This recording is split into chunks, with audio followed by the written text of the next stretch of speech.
Namaste. I hope you're all doing well and keeping safe. As you all know, we are a forum that is committed to bringing you content which is dharmic in intent, spirit, and energy. Our aim is to keep the torch of Sanatana Dharma blazing high and proud. We have with us today a young sannyasi. She is the foremost disciple of Om Swamiji, who is a very popular young spiritual guru himself. For those who need a little introduction, prior to his renunciation, Om Swamiji founded and ran a multi-million-dollar software company with offices in 5 countries. He served in lead and executive roles in various companies such as News Corp, Deloitte, General Motors, Barclays, and many others. He has devoted 15,000 hours to sadhana, intense meditation, mantra chanting, and penance in the course of his life. He learned Vedic chanting at the tender age of 11. He has practiced thousands of hours of meditation in complete seclusion in Himalayan woods and caves. He is the best-selling author of If Truth Be Told, a monk's memoir. Swamiji has penned 15 titles ranging from meditation, wellness, mindfulness to the art of success. His blog, os.me, on spirituality and wellness is read by millions around the world. A serial entrepreneur, Om Swamiji is also the founder of the Black Lotus Meditation app and the latest Sadhana app, a not-for-profit initiative to purely serve the cause of Sanatana Dharma and revive our Vedic heritage. Sadhvi Vrinda Om ji, as I mentioned, is the foremost pupil or disciple of Om Swamiji. She's a graduate from Sophia College, Ajmer, and MBA. She briefly worked for Thomas Cook before the writing bug bit her, and she took to full-time writing. Her works have been published by The Penguin, Jayco, and HarperCollins. She also happens to be an award-winning poet. In her words, poetry lets me express the inexpressible. Her non-fiction books like Om Swami, as we know him, A Prayer That Never Fails, and the most recent one, The Rainmaker, have been hailed transformational by many readers. Her sole purpose in life is to help others find the inner peace that she has and guide them to the best of her ability. She regularly conducts guided meditation sessions at the Sri Badrika Ashram in Himachal Pradesh and is a sought-after life guide on the helpline os.me, the kindest community on the internet. Please welcome Sadhvi ji. Namaste, Sadhvi ji. It's such a pleasure to have you with us on Festival of Bharat. And I know that you keep an extremely busy schedule, but despite that, you took time out, and we're so happy to have you give us your valuable time. Thank you, Pujitaji. Thank you so very much. So before we go any further, I would like to seek the blessings of my guru. And I always do that before we begin anything, whether it's a physical ashram event or the past 3 years, COVID, we had a lot of online events. So I'm just going to do that. Yes. Gurur Brahma, Gurur Vishnu, Gurur Devo Maheshwara, Guru Sakshat Para Brahma, Tasmai Shri Gurave Namaha. First of all, I offer my obeisance at the divine feet of my Guru. Thereafter, I offer my obeisance to the divine in you. Beautiful.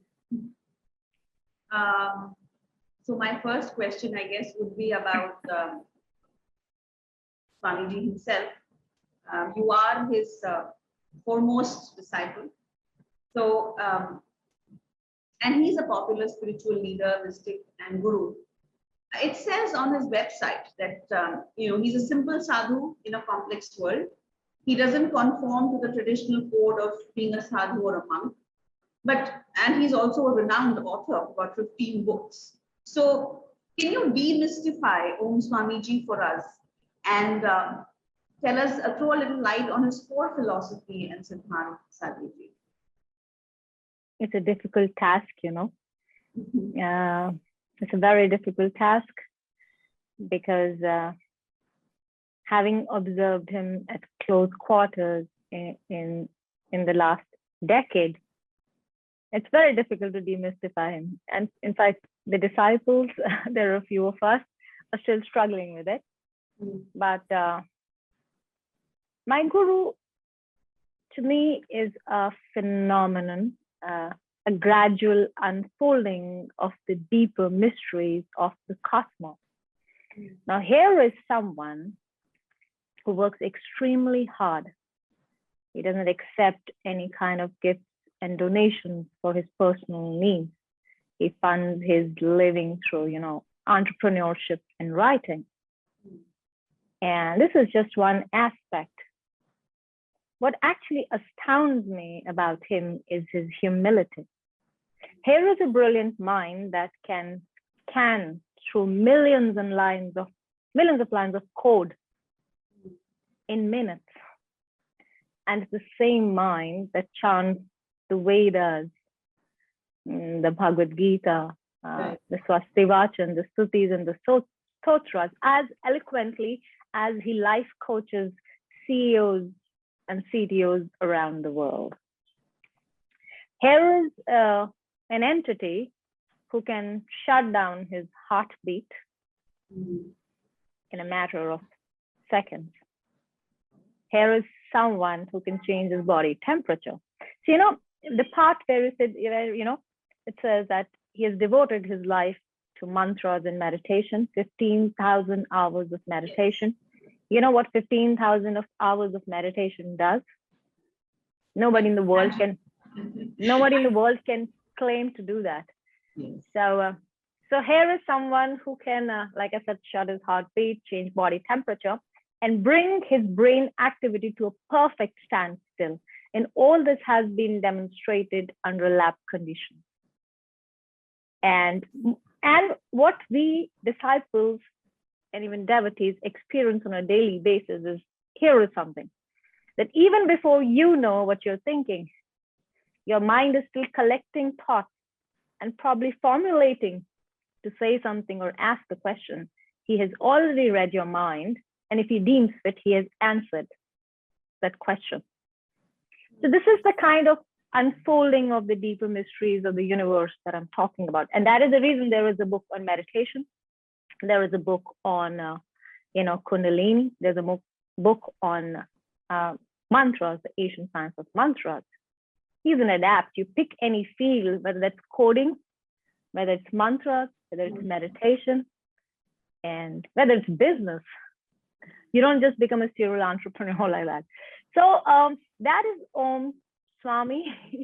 To me, I can't really demystify beyond that. His Siddhanta is very simple: truth and compassion above everything else. And his core philosophy is very simple. You will see it everywhere whenever you will, go looking for Om Swamiji. It is to discover your own truth, by which he means, and whenever people come to the ashram, followers, devotees, he always says, please don't follow me. I'm simply a medium. And by discover your own truth, he simply means that each person needs to delve or dive in deep within themselves to find out what is it that matters to them.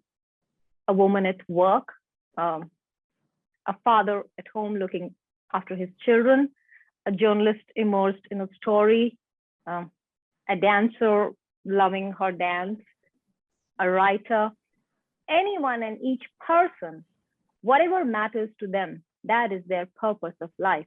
So each one has their own truth. So Buddha under a tree, he says, and Einstein in a lab are equally enlightened. To discover your own truth is the sums up his core philosophy. The discovery of truth, that is the most, sounds simple enough, but I think it's the most difficult thing to do, because a lot of people are confused about what it is that, what is the purpose of their lives, or what they should be doing. These are some existential questions that I think plague a lot of people. And So at work of people like Swamiji, I think, is very relevant there. Now coming to you, Sadhvi ji, you yourself, you have an MBA, you work like any other young working woman, but you chose to become a renunciant, again at a very tender young age. So can you talk a little bit about yourself as to what drew you to this, to the renounce, to renounce the world and become a sannyasi yourself? What drew you to this? So here there is no mystery at all. I remember one time, probably a year back, a lot of broken people come to the ashram. You know, it's not that everybody who comes to the ashram has, doesn't know what to do with their life. There are people who are quite satisfied. They're leading very successful lives and they also come to the ashram. But mostly people who are very lost and directionless come to the ashram. And so my life in the world, in the material world, was, what is that word? Pathetic. It was quite pathetic. It's quite pathetic. I made certain life choices and the circumstances, every family in that way is very unique. And they also have something very common. If you look around in today's world, every person that you know, every family that you know is a bit broken. We can smile and laugh and meet other people and have virtual presence, however we'd like to portray ourselves. But the truth is, there is a bit of truth out there. Everyone's very alone, and there is a story. There is a sad story somewhere buried there. So my life wasn't very great, and I didn't make many great choices, and I really didn't know what to do with myself. And that's the time I came across his book, his memoir, Swamiji's, If Truth Be Told, a monk's memoir, and that changed my life. Here is someone, and at that time I didn't know he had so many powers. He could heal people and a whole lot of things. It was just his writing that drew me. That it really amazed me that somebody could work so hard. I'd never done, people say that they work very hard, they're very successful, but sometimes we don't even know the meaning of what hard work and discipline is. And I wanted to be something different. However, I had led my life, and it wasn't such a tender age. I was already in my mid-30s. It's early 40s now. And today I can confidently say that, yes. Sorry to interject, but you joined in your mid-30s. Yes. So it's been nearly 8 or 9 years now. Right. And so that's what drew me. I wanted to do something. I wanted to do something better with my life. I wanted to find meaning, and I just didn't know how. And he inspired me, and that's what led me to him, to God, to a divine way of life. Did you have a kind of a spiritual, while in your other life, say we call it Purvashram, right? Let's say before you became a sannyasi. So as a child growing up, did you have those kind of stimuli in your family, or was there any kind of, like mother or father or somebody in the family who was spiritual in nature? Did you have those kind of anybody who was inspirational that way while you were growing up? My father was in the Indian Army, and he was away for quite a while. He was there in Sri Lanka when RPKF was there, then he was there in Srinagar, and he was all over the place.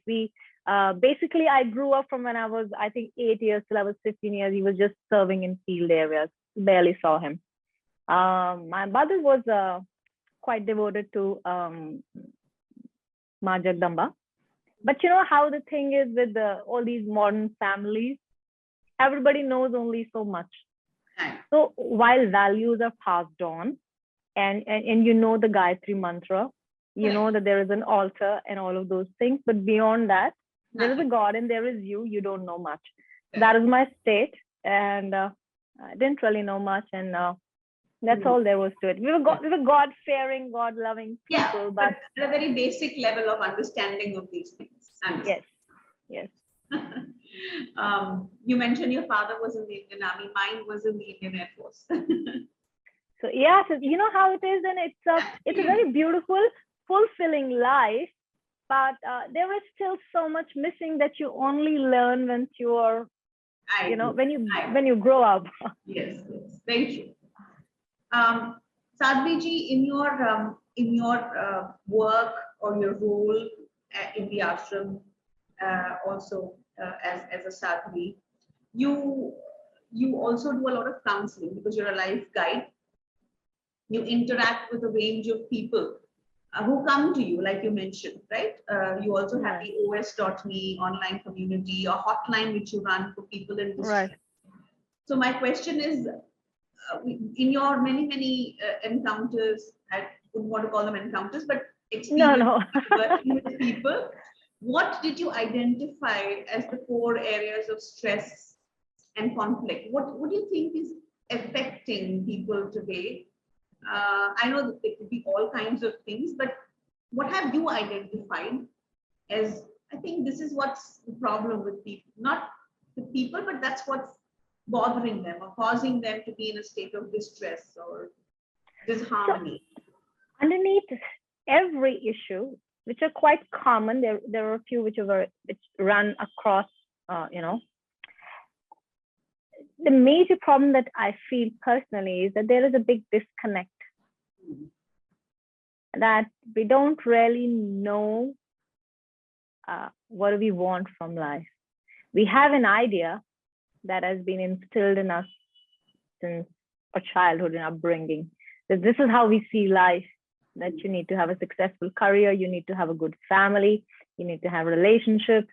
And so just with that idea, everyone's running with that idea.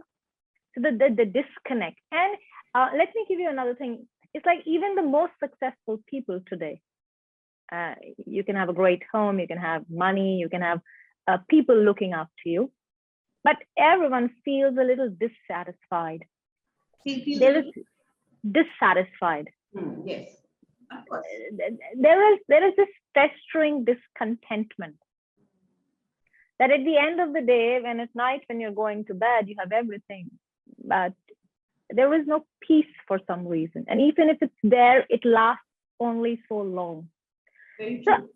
the problem is that divine connection is missing. We can never be whole. We can never, ever be whole unless we are connected to the divine. And I know, when I used to earlier in my previous life, when I used to read these books, and there would be these lines would be there, that when you connect to the divine, when you think of God and all of those things, that it makes you whole, it makes you complete. It just sounded like mumbo jumbo. You didn't know. How could that possibly be? How is that possible? And big deal. You like probably just shrug your shoulders and say, what does it even mean? What does it even mean? There's this bliss that they talk about. What does it even mean? But today I am short of words. I am short of words to say that. So, and another theory that I have is that if at the beginning, it's a very practical, because my guru is a very practical person and he works extremely hard, like 20 hours a day still. So in that practical outlook that he has, I found that discipline and hard work. So every single day, if you begin your day with either your meditation or your daily puja, it centers you. The very act of calling out to the divine, meditating on his form, chanting the mantra, it centers you. If your day begins at that note where you're centered, you're anchored, the rest of your day will go beautifully. And life is but this amalgamation of moments, of days become months and months become years. So that small unit, that morning, that one thing in the morning can change your life. True, very true. And I mean, even simple things, just lighting, make sure that you have your diya lit every day and you just join your hands in prayer. I mean, it's only going to take you that far. I mean, you can't experience the kind of bliss that you or Om Swami Ji experienced, but even that, like you rightly said, is can make a lot of, and through personal experience, I have experienced that. The day I meditate, or the day I do very basic, not even intense, or I do a little chanting, or I, just whatever stotras I know, I read out. I don't know if anything happens to me differently, but I experience a certain inner peace through the Yes. day. And the day I don't do it, the hustle bustle of daily life gets to me, you know. So it's you can feel that, like you said, it makes you more centered. So absolutely. Pujaji, that is the secret. You can talk about 100 things and and make it very complicated. My guru says simplicity is the heart of spirituality. A simple practice in the morning. I mean, look at in our Asian times, all the Vedic worship is around this. Correct. You have to begin your day like that, and that's what we are all going back to now. Sooner or later, life is so powerful, it brings you to your knees. Right. And Right. then you will light that diya and you will fold your hands. Yes. Yes. But there are people, though. I mean, there are many people who still deny it. There are many naysayers who will still, even though they go through the the knocks of life, they will continue to deny that there is something that is beyond. There is something that needs to be harnessed beyond the material world. So there are those kind of people also. But I guess it takes all kinds to make up this world. But today's world is like that, I mean, there is only so much that was passed on to us from our parents, and there is so little that we can pass on to the future generations. So if people are denying it because they don't know any better, I don't think my life would have been any different had I not found my guru. So and not started working on his teachings and not taken them seriously. We can have a guru, we can have all the best guidance available to us, wisdom. I mean, there are thousands and thousands of self-help and a whole lot of books and Upanishads and Vedas sitting there. But is anybody reading them? Are they actually doing something about it? That's not happening. Correct. That's actually what I wanted to ask you is there are, like you just rightly pointed out, so many different spiritual leaders today, spiritual gurus around the world, not just in India. So how does, even if one were to feel the stirrings of wanting to be like you had when you were, a couple of years ago, how does one decide that this is the right path for me? Like, I want to follow this path or that path. How does one choose, or does it come to you? Does it reveal itself to you? I think it's very important to familiarize yourself with the wisdom and the teachings a particular guru or an organization is imparting. Somewhere, if it resonates with you, if you start following those practices, it's quite possible you might want to abandon them a few weeks or months into it, because maybe that's not what you're looking for. But for example, I wanted my life to be more truthful. I wanted to be simple. I didn't want any complications. I wanted to lead a very truthful life. I hadn't lived so far. And that is what, fascinated me. That yes, it's possible to lead a truthful life, to lead a meaningful life. And then the videos, and then the reading the books, the teachings. So they need to resonate. It's like my guru always says that a devotee will always find a guru like him or herself. So a lot of people will say, oh, there are fake gurus. Well, you found them. You went looking in search for the fake guru, Fake guru. So you attract whatever. However, do you believe in that? Do you think that we attract a certain kind of energies into our world because of our state of mind? Do you think it's Yes. Why do you think? And that's the reason, like how Swami, a lot of people come in, they and you must have seen yourself in the world. A lot of people go through these different relationships, one more difficult than the other, and they keep breaking. And then the same story. There are patterns that keep repeating. It's because it's with the same mindset that you were earlier in one situation. You've exited that, you've left that person or that situation. Now you're in a different situation, but your mindset hasn't changed. And so the pattern repeats again and again and again. And as my guru says, what is awakening? Awakening, if not a new way of loving, a new way of looking at the world. It was like you were asleep for a little while, sleeping through your ego, sleeping through your belief. And enlightenment is just waking up and different way of looking at the world, of doing things. So my greatest teaching from observing my guru, being a disciple, is that perspective, Pujitaji, is everything. The same situation can be in life, and you can look at it and you can think, oh my God, I'm never getting out of it. Life's never changing for me. And a different way of thinking, more connected to the divine. And you think it's okay, I can live with it. Maybe I can handle things differently. So perspective is that gift. Has to come from within. The transformation has to happen within us to be able to change the patterns in our lives, and grace is a very big factor. Guru's grace, Bhagwan's grace is a very big factor. In my entire life, I have lived so wildly. And during COVID, I actually wanted to do something because I have a very beautiful puja routine, and with God's grace, it's just very blissful. And I wanted to share something with our other devotees, and I held this virtual program called The Art of Devotion. And just Art of Devotion. And a year before, I started reading the Bhagavad Puran. And it's so beautiful, Bhagavad Puran. It so beautifully states in that scripture that anybody who reads that scripture, even if the person, doesn't know a thing about anything, will find devotion spring in their heart. So I was actually laughing while I was taking that course that, oh my God, look at his grace. I just started reading it and I finished it. And I can actually hold 200, 300 people who would show up every weekend and find so much joy. It's only God's grace that a worldly person can don a ochre robe and sing the glories of the Lord. Everything mentioned in our scripture is so beautiful if we can just, follow it. True.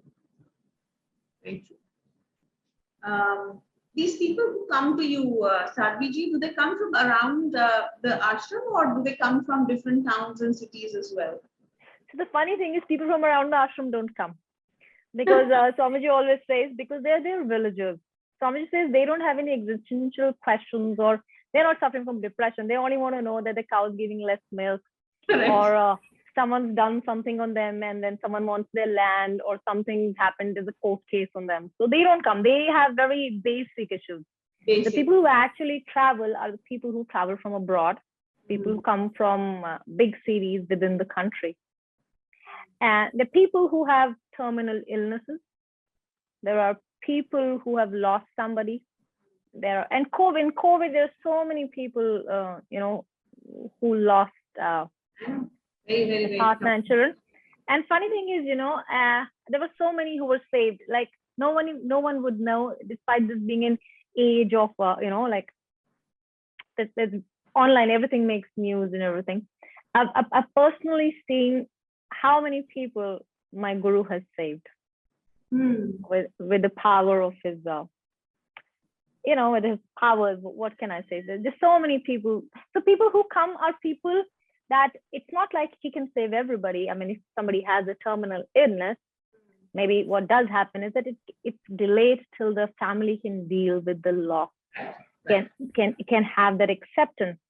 So there are people who are facing financial ruin and just things that nobody in the world can handle. Like even when a doctor says that now you better pray, or I can't do anything, those are the kind of people. So I remember, very funnily enough, I think somebody was inviting us somewhere, and I was writing, there's this ashram event. So Swamiji, 6 months he spends in solitude, 5 months in the ashram. And he does not meet people every day. He just meets them for 2 minutes, depending upon if somebody is visiting the ashram for the first time, or if somebody has a grave illness or a problem. Only then will he see them. And so I was writing to somebody that there is this event happening. So they thought that event means a lot of festivities and, a lot of stuff happening. And I told them, in the publisher, and I said to them, no, event means that there are people, 200, 300 people visiting who are very depressed, who are very sad, and there are terrible things going on in their lives. So that is what an event. That's what I meant by an event, not a party. Yes. So the only party that we have is that Swamiji gives a half an hour of discourse in the temple. We have a very beautiful Vigraha of Sri Hari, of Lord Narayana and Ma Jagdamba. It's one idol. So the speciality is that depending upon which bhav you are in, if you're in a Devi bhav, you will see Mother Divine. If you are looking at Lord Narayana, then you will see him there. So he's like a wish fulfilling tree, and so people come to seek Swamiji's grace and blessings, and Sri Hari. Sadhvi Om Swamiji, like you spoke of his 15,000 hours that he spent in sadhana and meditation, and that he also, you beautifully explained what he is, and obviously all of this is centered around sadhana and mantra chanting. So can you talk about, a lot of people meditate. I mean, these days the terms like, oh, I meditated, or I meditate, or I'm spiritual. These are terms that are very, bandied about very, very casually these days. I even hear a lot of people, especially Westerners, coming in saying that, oh, I'm a yogi, I'm a yogini. So a lot of terms are just being used very, very casually. So can you talk about his practice of sadhana and mantra chanting, and what it really means, and how he wants to disseminate or kind of spread this as a practice among people through his Sadhana app? The first thing that Swamiji always says is that, any practice that makes you a kinder person, a better and a happier person, then you should just do that.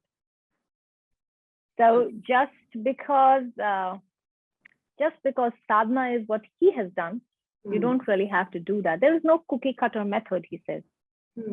But it's also a fact that our Vedic way of worship that has been there for thousands and thousands of years, that Vedic ideology is, on the brink of extinction, not in a few thousand years, but in just a matter of few hundred years. For example, in a Sikh household, their children they may not know the entire scripture, but they will know at least half of the scripture. Same in a Muslim household. But in a Hindu household, the children really don't know much, and it's a sad fact. So Sanatana Dharma is actually shrinking. I agree. It's actually shrinking, and that's what made him want to revive the glory of the Vedas.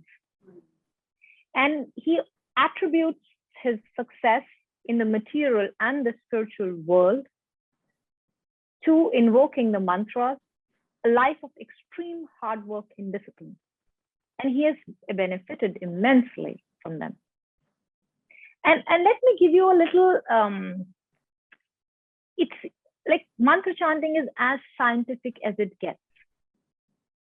What happens is that when you are repeatedly focusing on the sonic energy of a mantra or the form of your beloved deity, that repeated focus helps you develop a pristine clarity.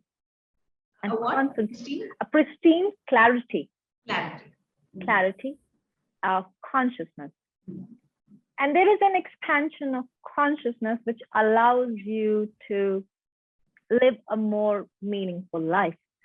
So Swamiji's own experience of sadhana for over 3 decades, and his mastery of software and the information technology allowed him to seamlessly integrate and replicate the land of Siddhashrama, mystical land, where the stages and spheres of the yore used to meditate and perform fire offerings. And so all of that is created because from small cities to big cities, there are people. It's like earlier days, you used to have gurukuls.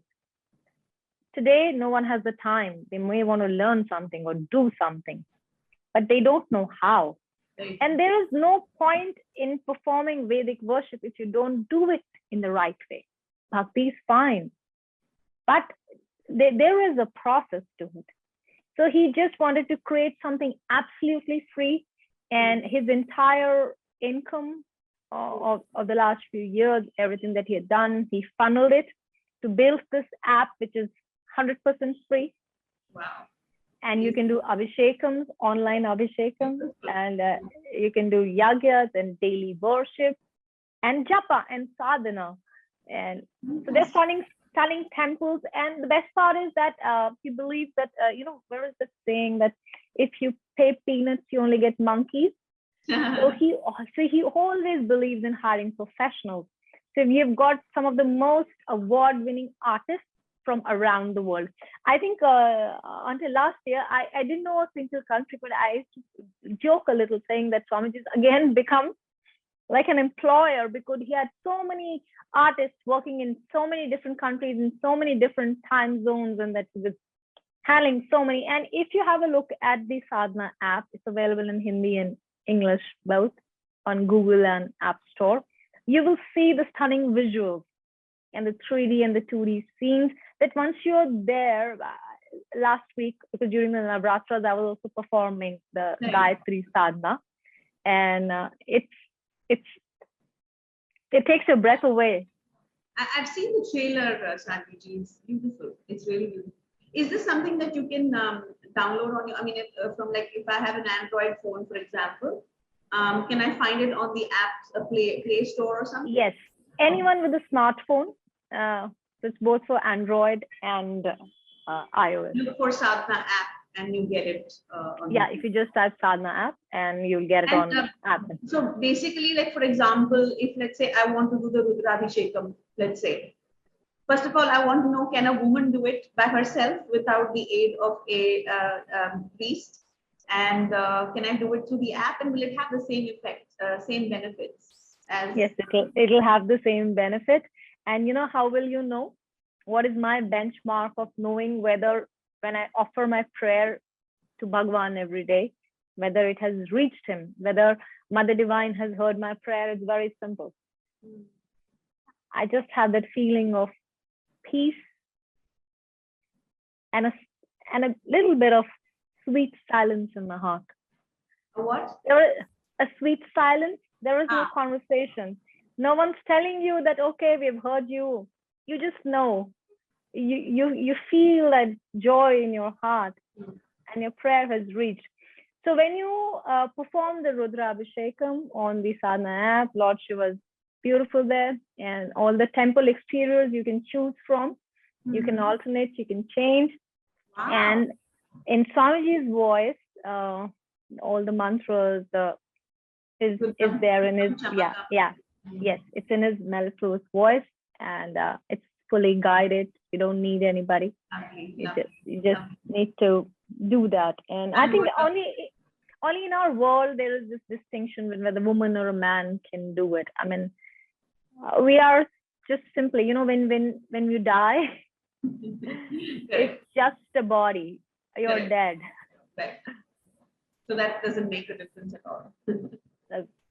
Not to the divine. Not to the divine. Correct. We don't know what we have been in a previous lives, True. This is a tricky question, Sadhvi, but I was very curious to know. You are a disciple of some, your guru, Swamiji, Om Swamiji. I wanted to ask you, is it possible at all to have disagreements with your guru? Is it okay? Is it kosher to have disagreements, intellectual disagreements? I'm not talking about material disagreements. And to be able to question them. For example, in Abrahamic faiths like Islam and Christianity, there is no question of you questioning the faith or any aspect of it. Although within the Hindu fold, the basic premise and tenet is questioning. But there are still a lot of spiritual orders where people just follow, without any kind of room for any kind of expression of doubt or so. My question is, what is your take on it? Do you think that it's okay to have? Yeah, what are your thoughts? So my observation again of my guru's conduct, which is impeccable in every way, like I said, his humility is what inspires us to be better and to do better. And it's okay to agree to disagree. My guru says, especially when you have heard the other person out completely. Because sometimes what happens is that we hold on to our opinion so strongly that we don't even allow the other person to finish what they're saying. We're already judging in our mind. So sometimes, and that's, our Upanishads are based on dialogue, in fact. And this is what Swamiji means. His core philosophy is based around that, where he says that discover your own truth. So you're not going to be discovering your truth sitting on the fence or just listening and taking in. You have to question, you have to reflect. And sometimes he also says that it's you could just let a little time pass to see if what your guru said has a deeper meaning, could reflect upon it. So I think this questioning is a big part of progressing spiritually. If you can question and yet remain, and not be, blown away or flow with the tide. And also disagree on some aspects, or you have to be completely in agreement with what your guru says.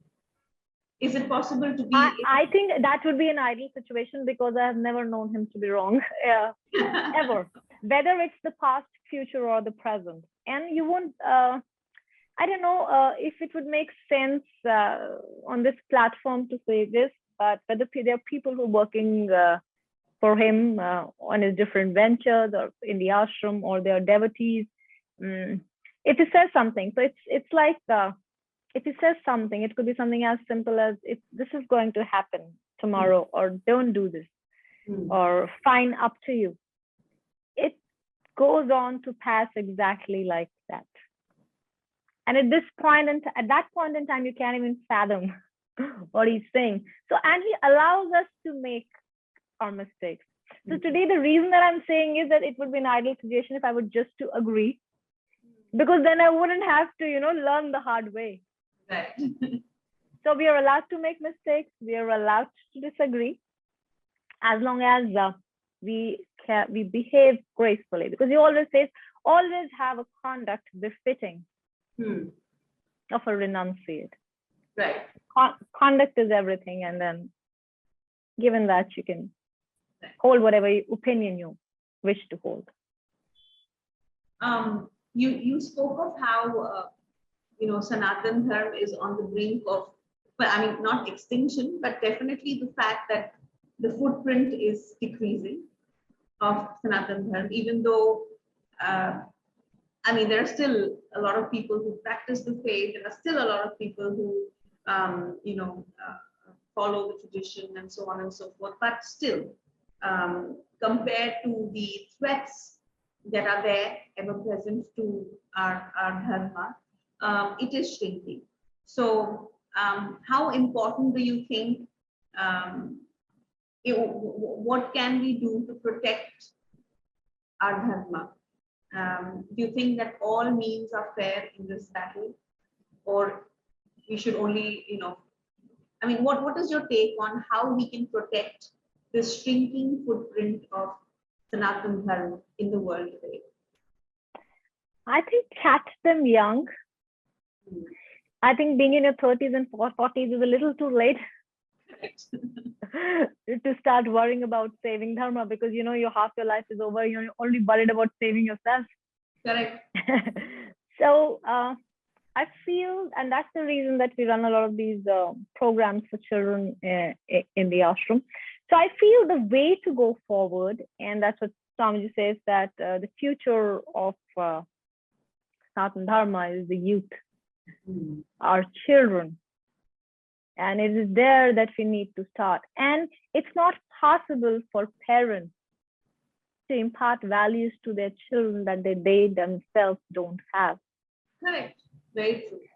And it is the reason that because this sadhana, this world, this virtual world that has been created, that when you will practice yourself, and when you see changes in your life, in your thinking, why would you not want it? Like both my parents passed away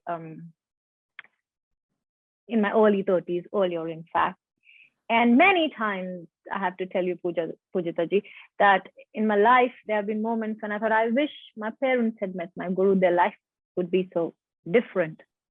They would have had meaningful lives and not died so sad or so lost.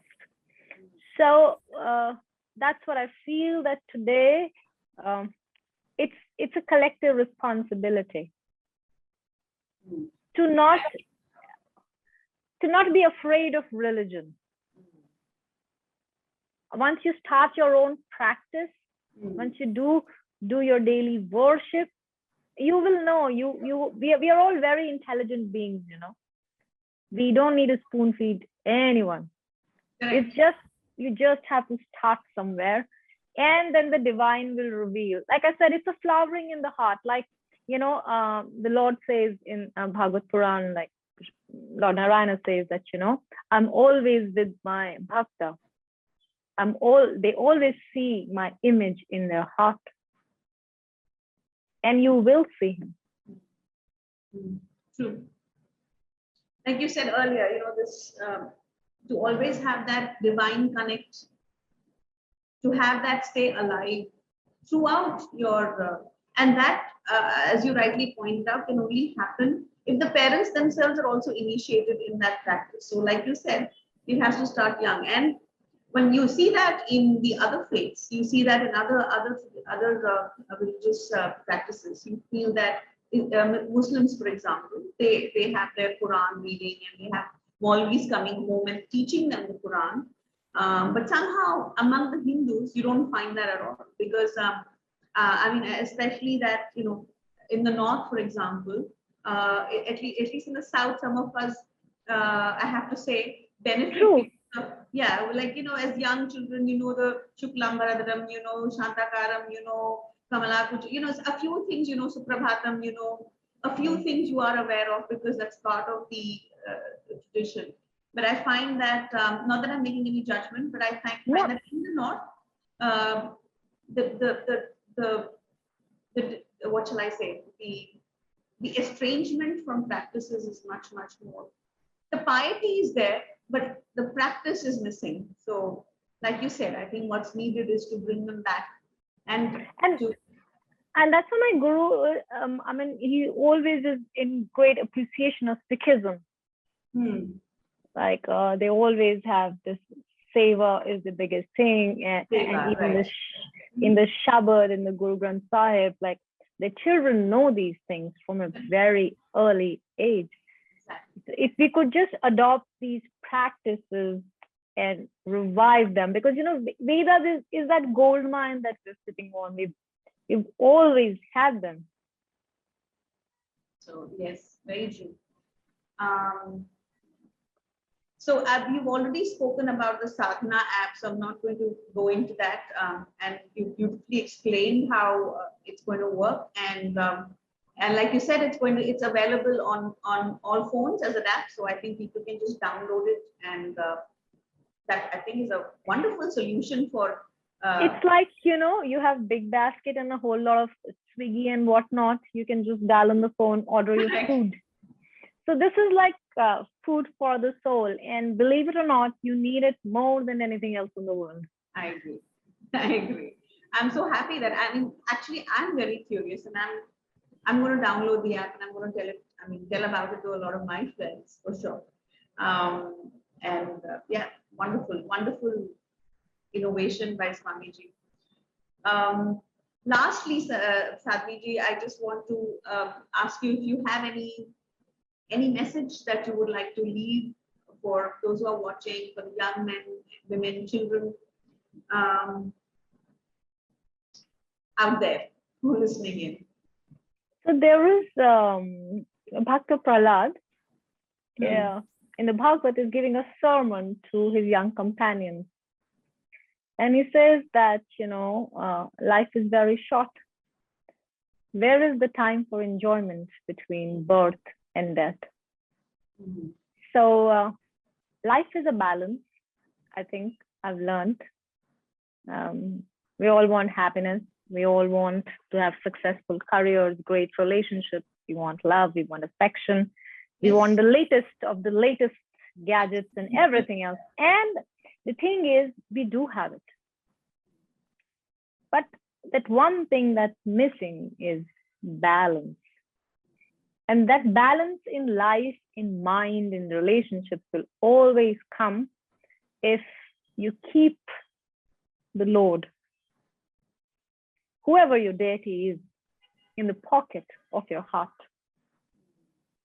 And that's the reason this worship, the mantras, that's what they do. They guide you. They open your mind. So balance is key, and the universe hangs in the balance. And yeah, so I think that's all that messages.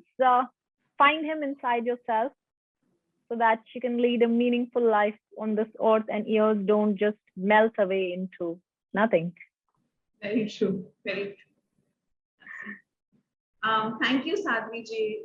I really appreciate the patience, the grace with which you talked with me today, and explained the kind of work, talked about the work that you do at the ashram and about the 4 tenets of Om Swamiji's practice. I do hope that people who are watching will benefit greatly from this talk. And more than anything else, I think the Sadhana app was, I think, the biggest takeaway from this conversation, because it is much needed.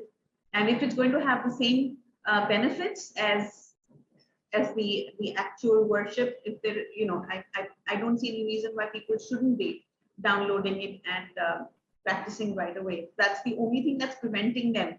The difficulty of going to the temple, or if they think that that's too much, then hey, there is something here that can make it all easy for you and will have the same benefits.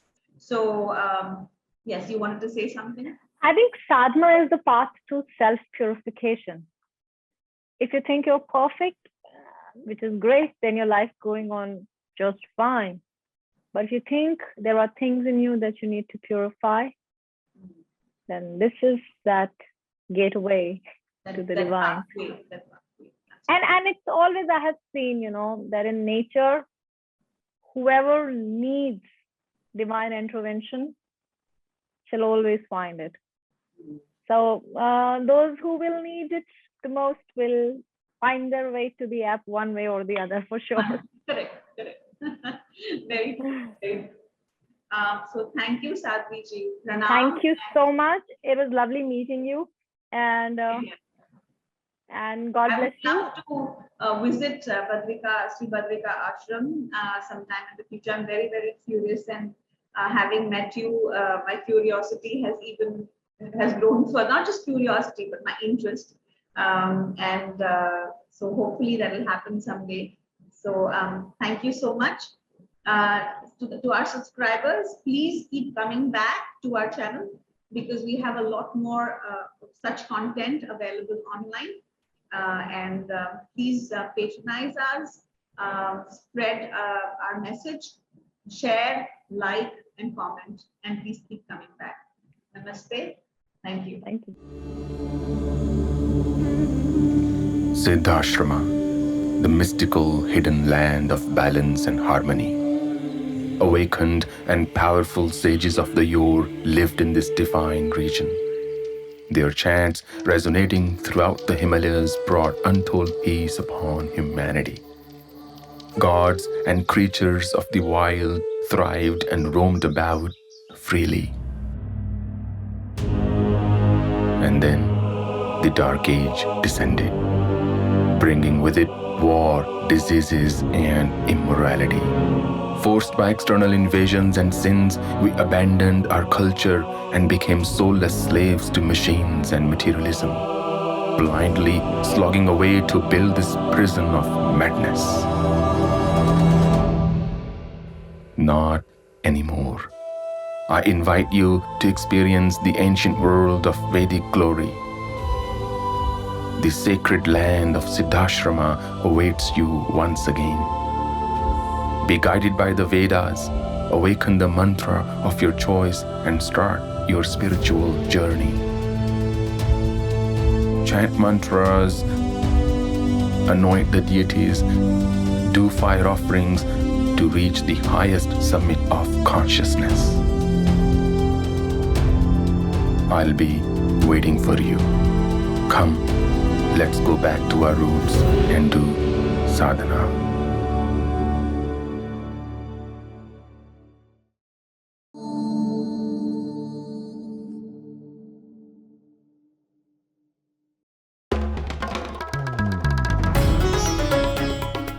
Namaste.